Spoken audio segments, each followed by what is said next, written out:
और जी, सबको प्रेम भरी राधे राधे। युद्ध का बिगुल तो बज चुका है। हमारी भारतीय सेना के वीर जवान हमारी बहन की सुहाग की आत्मिक शांति के लिए जी तोड़ प्रयास कर रहे हैं, और इसीलिए हम अपने घरों में आराम से बैठे भी हैं। मेरी सबसे हाथ जोड़ के यही प्रार्थना है कि जितनी हो सके आप भारतीय सेना की तन मन धन जैसे भी हो सके सेवा का लाभ ज़रूर लें।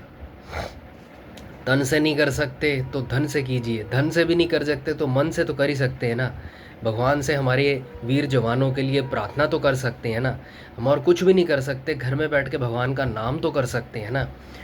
और कल भगवान नरसिंह देव का प्राकट्य है, तो इस नरसिंह चतुर्दशी की पावन तिथि में हम सभी को प्रयास करना चाहिए कि हम ऐसा भजन करें कि भगवान नरसिंह देव को इतना प्रसन्न कर दें जिससे हमारी भारतीय सेना की अपूर्व विजय हो।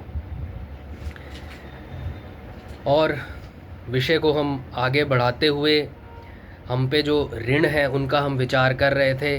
5 प्रकार के ऋण हम सभी पर हैं, जिसमें से प्रथम ऋण आता है देव ऋण। तो ये देव ऋण क्या है और उससे छूटने का उपाय क्या है? कहते हैं वर्षा होती है, घाम तपता है, हवा चलती है, पृथ्वी सबको धारण करती है, रात्रि में चंद्रमा और दिन में सूर्य प्रकाश देता है, जिससे सबका जीवन निर्वाह चलता है। अब ये हम पे ऋण नहीं तो क्या है?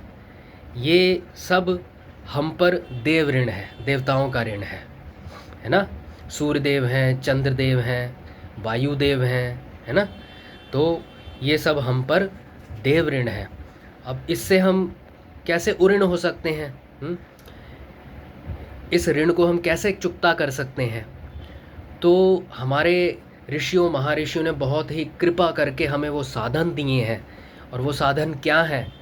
हवन यज्ञ करने से देवताओं की पुष्टि होती है, इससे देवताओं को बल मिलता है हवन यज्ञ करने से। राक्षस लोगों ने जब भी ऋषियों महर्षियों पे अत्याचार किए हैं तो ये हवन यज्ञ ही बंद करने की कोशिश की है ना। आज भी इस युद्ध के द्वारा जितने मलेच्छ हैं यही प्रयास में लगे हुए हैं कि ये हवन यज्ञ बंद हो जाएं, देवताओं पुष्ट ना हो और इनकी राक्षसी वृत्तियां बढ़ सकें, है ना। तो हमें जहाँ तक हो सके अपने हवन यज्ञ सुचारू रूप से चलाते रहना है, जिससे देवताओं की पुष्टि हो और हम देव ऋण से मुक्त हों।